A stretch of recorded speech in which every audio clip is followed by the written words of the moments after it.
warahmatullahi wabarakatuh. Kami dari kelompok 3 yang bertema Grab and Traversal dengan beranggota 4 orang yang bernama saya Sabrina Auliarfi dengan NIM 096. saya Diva Malina Salma dengan NIM 2024-53037. Saya Widyawati dengan NIM 2024-53036. Saya Agustina Rahmatika Sari dengan NIM 2024-53059.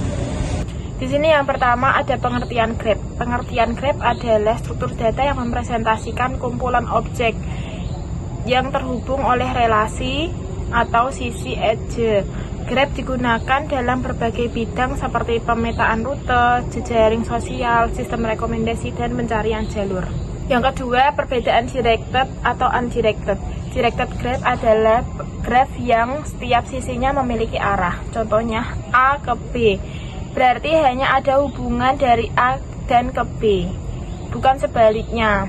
Biasa digunakan untuk alur satu arah seperti proses atau hyperlink. Undirected graph adalah graph tanpa arah pada sisinya. Jika A ke B, maka A terhubung ke B dan B juga terhubung ke A. Bisanya digunakan untuk hubungan timbal balik seperti pertemanan atau jalan dua arah. Dan yang ketiga ada jenis Grab ciri utama. Contoh visualnya adalah directed atau berarah. Setiap sisi memiliki arah. Contohnya A ke B, alur kerja hyperlink. Dan yang kedua itu ada undirected, itu tidak berarah. Sisi tidak punya arah, hubungan dua arah A ke B, jaringan sosial, peta kota. Contohnya directed A ke B dan ke C. Yang kedua itu undirected A ke B ke C. Nah, selanjutnya Grab bisa direpresentasikan dua bentuk. Yang pertama adjacency list, penyimpan daftar simpul yang terhubung dengan setiap simpul Grab.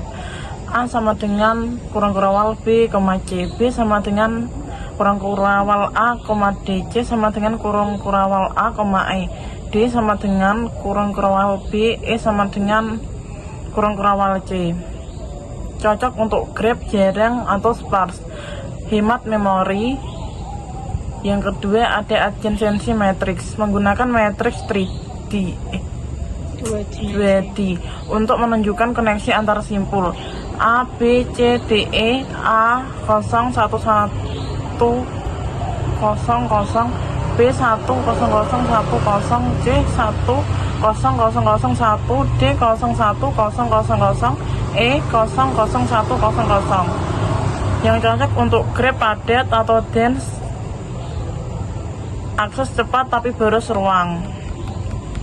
Perbedaan traversal DVS atau BVS.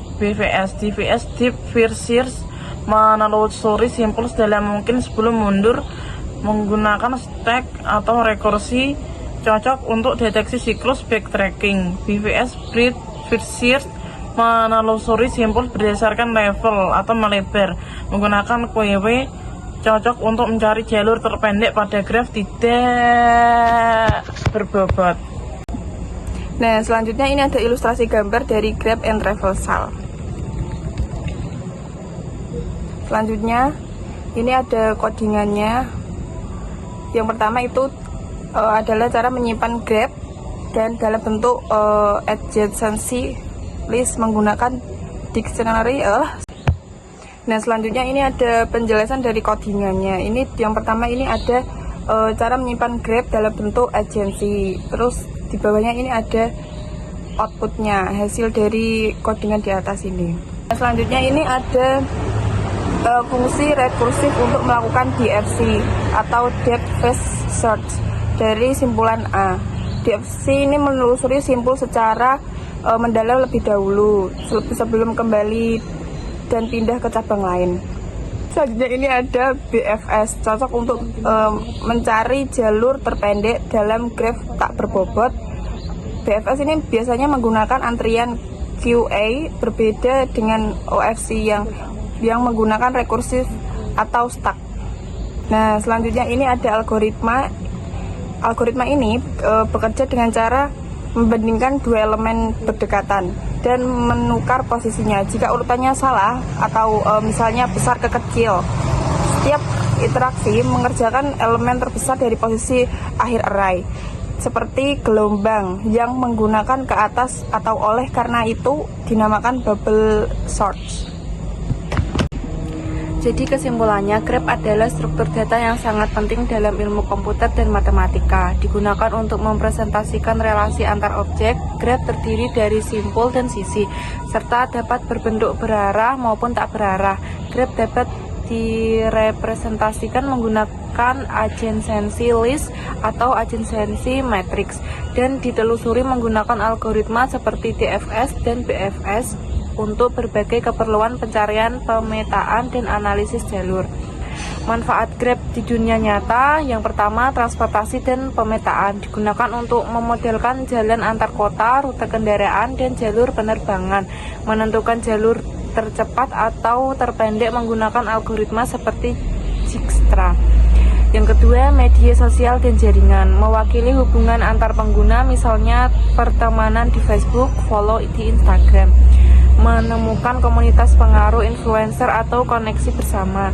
Yang ketiga, sistem rekomendasi, menyusun relasi antara pengguna dan produk, misalnya Netflix, Spotify. Rekomendasi berdasarkan hubungan tidak langsung antar node. Yang keempat, web dan SEO. Internet dapat dimodelkan sebagai directed graph, halaman web sebagai simpul, hyperlink sebagai sisi. Algoritma PageRank Google menggunakan graph untuk menilai pentingnya halaman. Yang kelima, AI dan game. Graph dipakai dalam pencarian jalur pathfinding, misalnya algoritma navigasi karakter di peta atau dunia game. Yang keenam, rangkaian listrik dan jaringan komputer, mewakili hubungan antar komponen atau perangkat jaringan, digunakan dalam routing dan perancangan sirkuit. Halo. Sekian dari kelompok kami. Apabila ada kesalahan, mohon dimaafkan. Assalamualaikum warahmatullahi wabarakatuh. Sayang,